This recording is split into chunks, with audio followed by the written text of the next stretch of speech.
Hello, welcome back to my channel. Welcome.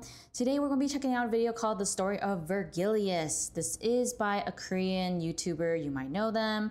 Kyumong is how you pronounce their name, and they were very gracious in giving me permission to react to their videos. So I will have the subtitles up for all of you, and I do hope this will be a good way for me to check out more of the lore, since I know that there's not like a whole bunch of, I guess, lore videos on Project Moon sometimes when it comes to like specific things. And I think this one is one of them that isn't like actually like properly talked about. So I do hope you'll enjoy this. And of course, if you enjoy the video, then make sure to support the original video, which I will link. And if you enjoy my reaction to it, then please do support by giving me a comment, like it, subscribe, share it, whatever it is. Okay, we'll start it now.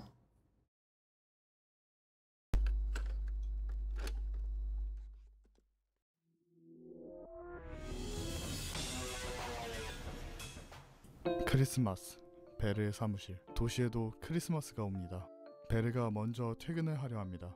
다름 아니라 베르가 운영하는 고아원 때문이죠. 베르는 자신이 의뢰한 일로 부모를 잃어 고아가 된 아이들을 자신이 후원하는 고아원에 데려와 책임을 집니다. So I actually think it's so cute that Vergilius is actually like in charge of an orphanage, or it's his. It's just, when you think of him like from the beginning of Limbus Company, is something that you didn't really expect. But then at the same time, it kind of fits him. It's quite adorable. 그가 성인이 될 때까지 말이죠. 아이들은 죄가 없으니까요. 베르의 사무소의 직원들이 선물을 챙겨줘. Oh, that's so cute. Like he does this because, you know, children did nothing wrong. And it's not really said in the subtitles, but he does it because the children did nothing wrong, which is why he sponsors them until they become an adult. 산타 모자까지 씌워주면서 말이에요. 이런 직원들이 싫지 않은 듯 베르는 얕게 웃습니다. 좋은 직원, 좋은 관계, 도시에서는 귀한 관계들입니다. 고아원으로 가는 길이 오늘따라 유독 무겁습니다. 길을 걸어갈수록 무너진 파편, 핏자국이 점점 보이기 시작했습니다. 베르의 발걸음이 빨라집니다. 발걸음을 멈추자 걱정은 현실이 되었습니다. 어떤 괴물이 무차별적으로 사람을 학살하고 있었습니다. 고아원의 선생님들이 자신의 몸을 던져 소수의 아이들만 살려는 상황이었죠. 공격할 이유도 없을 붉은 시선의 고아원을 습격할 리가 없었기에 베르는 이 상황을 믿을 수가 없었습니다. 그저 빠르게 이 괴물에게 분노를 뿜어내는 게 옳은 판단이라고 생각한 베르는 괴물의 팔을 앗아갔지만 보라 눈물이 So it seems like that's why he became a lot more, what's the word? Harsh, I suppose? Because the fact that he can smile before when he was taking care of the orphanage shows that he wasn't like completely cold of a person at the time. But clearly by the time his Limbus Company, he's a lot more cold and I guess distant to everyone, perhaps because of what happened here. 베르의 공격을 방해했습니다. 당연하게도 베르는 보라 눈물이 이 일에 엮여있다고 생각해 분노를 표출합니다. 보라 눈물은 잔인하고도 강력했습니다. 흑색의 전투는 도시에 환상체를 뿌려놓은 것처럼 강력했습니다. 콘크리트 건물이 마치 두부처럼 잘려나갔죠. 교활한 보라 눈물은 아이들을 신경 쓰지 않고 전투했으며 베르는 아이들을 보호하면서 전투를 이끌어냈습니다. 당연히 해하려는 자가 You know, I already had a lot of respect for Vergilius, but like this just ups my like respect towards him. Like even when he's fighting against another color fixer, I assume it's the color fixer. The other colored fixer clearly doesn't really give a darn about anyone who's innocent, but Vergilius at least tries his best to protect them while fighting. Like, bang, this guy. But also the animation here is like really good. We had to like rewatch it one more time after this. 더 쉬었기에 보라 눈물을 쓰러뜨릴 수는 없었습니다. 보라 눈물은 목적을 달성해 괴물과 함께 사라졌고 베르는 검을 향할 곳을 잃었습니다. 수년 뒤 고아원의 생존자였던 가넷이 베르를 향해 찾아왔습니다. 가넷은 해결사로 활동할 수 있을 정도로 성장했죠. 베르는 이후 아이들을 만나지 않았습니다. 아니, 못 만났습니다. 무능하게 아이들을 잃은 그 끔찍한 나날 속에 갇혀 살았기에 Oh, so he 그리고 got traumatized 아이들을 by 볼 that. 면목도 없었기 때문이죠. 가넷은 라피스를 만나자고 이야기했지만 베르는 거부합니다. 그날 저녁 베르는 옛 생각에 빠져 있습니다. 그때 가넷에게 전화가 옵니다.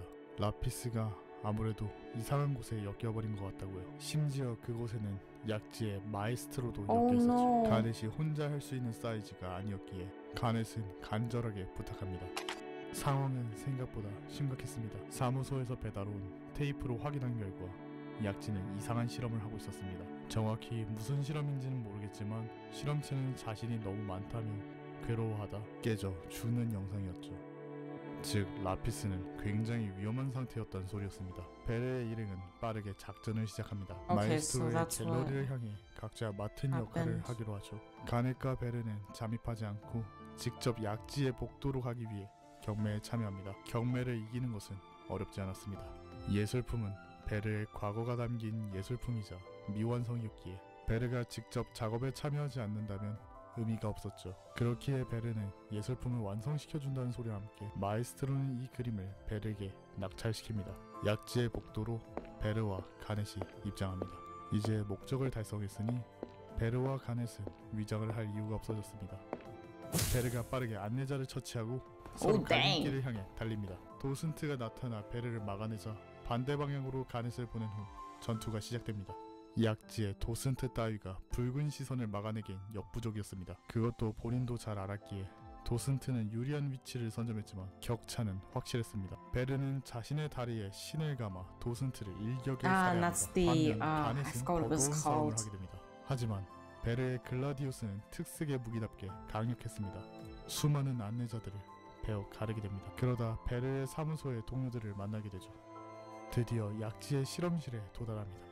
가넷은 아이들을 빠르게 구하려고 했지만 기계를 내린다면 특이점 탈취의 목적은 실패하게 되고 약지에게 내밀 패가 없어져 아무리 붉은 시선의 사무실이라도 위험해지겠죠. 서로의 의견이 충돌하는 동안 마에스트로가 need 방에 Do 접근합니다. something.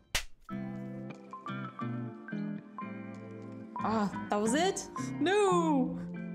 I guess there was more to it, but I really enjoyed the actual animation part.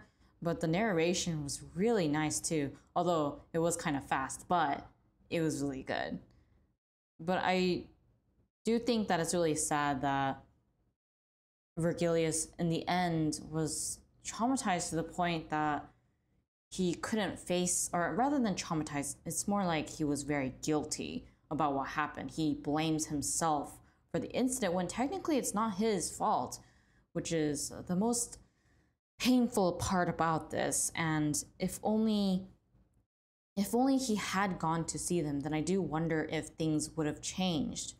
But maybe in the end it's better off this way, because no matter how much he tries to control the situation and make sure everyone's safe, it doesn't mean that it'll always end up being the case. Would it still end up the way it is right now, even if he were to visit them often?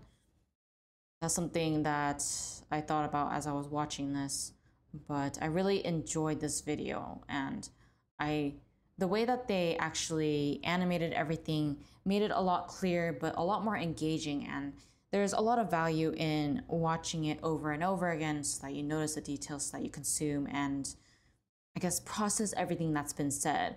And unfortunately, the subtitles doesn't like fully present what the narrator is saying, or I assume the YouTuber, Kyurmong. But the images do a good job of making up for that anyway, so you should like visually get like an idea of what is going on, which I believe is still a very powerful thing, even if you're not Korean and you don't understand what they're saying in Korean. But the nuances that you hear in the narration does portray and paint a much fuller picture. It's kind of hard for me to like actually say what it is, because sometimes the subtitles is like bracketed in a way that it's like kind of hard to see if they're gonna like say it in the next, show it in the next line of subtitles, or maybe not. But overall, it was a very good way to understand what happened in Leviathan. And I always like hear hints and stories about Leviathan within the video essays I've seen so far, like in the Lobotomy Corporation and Library Runa stuff. but I never really got like a good understanding except for the fact that he was taking care of a orphanage along with the Shin and Mang thing. I think that's what it was. Actually, let me look it up for a second. I think it was Shin and Mang. Let me see. It was... Come on, go down.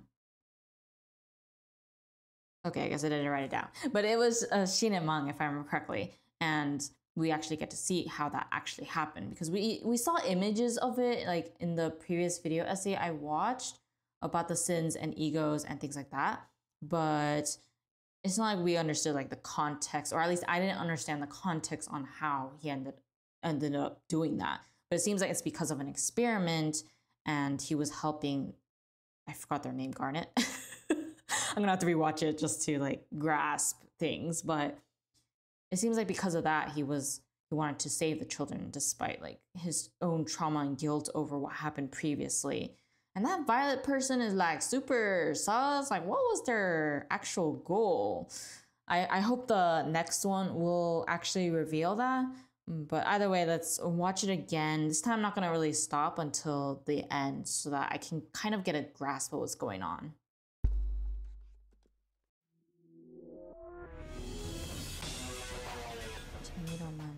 크리스마스, 베르의 사무실. 도시에도 크리스마스가 옵니다. 베르가 먼저 퇴근을 하려 합니다. 다름 아니라 베르가 운영하는 고아원 때문이죠. 베르는 자신이 의뢰한 일로 부모님으로 고아받은 아이들을 자신이 후원하는 고아원에 데려와 책임을 집니다. 아이가 성인이 될 때까지 말이죠. 아이들은 죄가 없으니까요. 베르의 사무소의 직원들이 선물. I know I said I wasn't gonna stop, but like I just find it so cute that he basically, it feels like his purpose for leaving work is just for the kids, and taking the kids from all of his work and bringing them to the orphanage because they did nothing wrong and sponsoring them until they become adults. It's just so sweet of him, especially considering how horrible the city actually is. 챙겨줍니다. 산타 모자까지 씌워주면서 말이에요. 이런 직원들이 싫지 않은 듯 베르는 얕게 웃습니다. 좋은 직원, 좋은 관계, 도시에서는 귀한 관계들입니다. 고아원으로 가는 길이 오늘따라 유독 무겁습니다. 길을 걸어갈수록 무너진 파편, 핏자국이 점점 보이기 시작했습니다. 베르의 발걸음이 빨라집니다. 발걸음을 멈추자 걱정은 현실이 되었습니다. 어떤 괴물이 무차별적으로 사람을 학살하고 있었습니다. 고아원의 선생님들이 자신의 몸을 던져 소수의 아이들만 살려는 상황이었죠. 공격할 이유도 없을 붉은 시선의 고아원을 습격할 리가 없었기에 베르는 이 상황을 믿을 수가 없었습니다. 그저 빠르게 이 괴물에게 분노를 뿜어내는 게 옳은 판단이라. Wait, give me a second. I need to rewatch this part. 발걸음이 빨라집니다. 발걸음을 멈추자 걱정은 현실이 되었습니다. 어떤 괴물이 무차별적으로 사람을 학살하고 있었습니다. 고아원의 선생님들이 자신의 몸을 던져 소수의 아이들만 살려는 상황이었죠. 공격할 이유도 없을 붉은 시선의 고아원을 습격할 리가 없. So there was no way that no particular reason for the orphanage to get attacked, which is why he was in disbelief over the situation. 공격할 이유도 없을 붉은 시선 I can't see it. 시선의 고아원을 습격할 리가 없었기에. Yeah, so there was no real reason for the orphanage to be attacked. 없었기에 베르는 이 상황을 믿을 수가 없었습니다. 그저 빠르게 이 괴물에게 분노를 뿜어내는 게 옳은 판단이라고 생각한 베르는 괴물의 팔을 앗아갔지만 보라 눈물이 베르의 공격을 방해했습니다. 당연하게도 베르는 보라 눈물이 이 일에. So, for some reason, instead of allowing the red gaze to attack the monster, the violet fixer stopped him. 결국 나까지 내 판에 놀아나게 되었군. Okay. 엮여있다고 생각해 분노를 표출합니다. 보라 눈물은 잔인하고. Wow, that violet person is like so freaking trash. 도시에 환상체를 뿌려놓은 것처럼 강력했습니다. 콘크리트 건물이 absolute zero empathy for the kids. 교활한 보라 눈물은 아이들을 신경 쓰지 않고 전투했으며 베르는 아이들을 보호하면서 전투를 이끌어냈습니다. 당연히 해하려는 자가 더 쉬었기에 보라 눈물을 쓰러뜨릴 수는 없었습니다. 보라 눈물은 목적을 달성해 괴물과 함께 사라졌고 Okay, I 베르는 have to 검을 향할 actually re-listen to this because sometimes I have if it's like too fast paced, then it's kind of hard for me to like focus on what he's saying, but also look at the actual visuals. It's a little easier if you don't know what they're saying in the first place, but like I would like to like fully understand what's going on. 눈물이 베르의 공격을 방해했습니다. 당연하게도 Okay. 베르는 보라 눈물이 이 일에 엮여 있다고 생각해 분노를 표출. So Vergilius thinks that the violet fixer has something to do with this attack, which is clearly correct, 합니다. which is why he's 보라 angry. 눈물은 So Violet Tears is very, cruel and 잔인하고 powerful. That's true. 잔인했습니다. 특색의 전투는 도시의 환상. Okay, so let me see this part. 시의 환상체를 뿌려놓은 것처럼 강력했습니다. Okay. 상체를 뿌려놓은 것처럼 강력했습니다. 콘크리트 건물이 마치 두부처럼 잘려나갔죠. They're just so 그와는 powerful. 베르는 아이들을 신경 쓰지 않고 전투했으며 베르는 So 아이들을 she basically just 보호하면서 attacks without 전투를 giving a 이끌어냈습니다. darn about the 당연히 kids. 해하려는 자가 더 쉬었 But thankfully, Vergilius is actually a good person and 전투를 cares. 이끌어냈습니다. 당연히 해하려는 자가 더 쉬었기에 보라 눈물을 쓰러뜨릴 수는 없었습니다. 보라 눈물은 목적을 달성해 괴물과 함께 사라졌고 베르는 검을 향할 곳을 잃었습니다. 수년 뒤 Oh 고아원의 man. 생존자였던 가넷이 베르를 향해 찾아왔습니다. 가넷은 해결사로 활동할 수 있을 정도로 성장했죠. 베르는 이후 아이들을 만나지 않았습니다. 아니, 못 만났습니다. 무능하게 아이들을 잃은 그 He was just so 끔찍한 나날 속에 guilty. 갇혀 살았기에 그리고 아이들을 볼 면목도 없었기 때문이죠. 가넷은 라피스를 만나자고 이야기했지만 베르는 거부합니다. 그날 저녁 베르는 옛 생각에 빠져 있습니다. 그때 가넷에게 전화가 옵니다. 라피스가 아무래도 이상한 곳에 엮여버린 것 같다고요. 심지어 그곳에는 약지의 마에스트로도 엮여 있었죠. 가넷이 혼자 할 수 있는 사이즈가 아니었기에 가넷은 간절하게 부탁합니다. I'm glad that 생각보다 he didn't ignore 심각했습니다. her. 사무소에서 배달온 테이프로 확인한 결과 약지는 이상한 실험을 하고 있었습니다. 정확히 무슨 실험인지는 모르겠지만 실험체는 자신이 너무 많다며 괴로워하다 깨져 죽는 영상이었죠. 즉 라피스는 굉장히 위험한 상태였던 소리였습니다. 베르의 일행은 빠르게 작전을 시작합니다. 마에스트로의 갤러리를 향해 각자 맡은 역할을 하기로 하죠. 가넷과 베르는 잠입하지 않고 직접 약지의 복도로 가기 위해 경매에 참여합니다. 경매를 이기는 것은 어렵지 않았습니다. 예술품은 베르의 과거가 담긴 예술품이자 미완성이었기에 베르가 직접 작업에 참여하지 않는다면 의미가 없었죠. 그렇기에 베르는 예술품을 완성시켜준다는 소리와 함께 마에스트로는 이 그림을 베르에게 낙찰시킵니다. 약지의 복도로 베르와 가넷이 입장합니다. 이제 목적을 달성했으니 베르와 가넷은 위장을 할 이유가 없어졌습니다. 베르가 빠르게 안내자를 처치하고 서로 갈림길을 향해 달립니다. 도슨트가 나타나 So 베르를 exciting. 막으면서 반대 Getting 방향으로 rid of 가넷을 them. 보낸 후 전투가 시작됩니다. 약지의 도슨트 따위가 붉은 시선을 막아내기엔 역부족이었습니다. 그것도 본인도 잘 알았기에 도슨트는 유리한 위치를 선점했지만 격차는 확실했습니다. 베르는 자신의 다리에 신을 감아 도슨트를 So it 일격에 is Shin. 살해합니다. Okay. 반면 가넷은 버거운 싸움을 하게 됩니다. 하지만 베르의 글라디우스는 특색의 무기답게 강력했습니다. 수많은 안내자들을 베어 가르게 됩니다. 그러다 베르의 사무소의 동료들을 만나게 되죠. So 드디어 competent. 약지의 실험실에 도달합니다. 가넷은 아이들을 빠르게 구하려고 했지만 기계를 내린다면 특이점 탈취의 목적은 실패하게 되고 약지에게 내밀 패가 없어져 아무리 붉은 시선의 사무실이라도 위험해지겠죠. 서로의 의견이 충돌하는 동안 마에스트로가 방에 접근합니다. I can't believe it finished there. But either way, this was and I'm sorry for stopping multiple times, even though I said I wasn't going to stop. It's just, I really wanted to make sure I understood what was going on. One, because it's hard for me to, I guess, focus on the audio when I am, and even for English, I'm like that too. It's either I kind of zone out while looking at the visuals or I focus on the audio. And usually I opt for the audio. Unless it's like music, then it's a lot easier for me to just focus on the actual visuals that are going on. But for this one, the visuals was so dynamic in a good way to the point that I had to like watch it once in the beginning, kind of like sort of hearing the audio, but also the visuals. And then second time I had to actually properly listen to the audio so I understand it completely. It was a lot better for me that way. But I do hope you guys enjoyed watching this video, and I quite enjoyed it. It was a very good way to understand the events that went on in Leviathan without having me to actually take the time to read it. So, and it's like very short too, which I appreciated a lot. And I will be watching more of their videos. Hopefully the next part for this, I'm gonna have to look for it just to make sure I'm looking at the right thing. But either way, if you did enjoy watching this, then make sure to support the original video. And if you enjoyed my reaction to it and would like to see more of it, then please give it a comment down below, like, share, subscribe, and all of that. And I'll see you guys in the next one. Bye!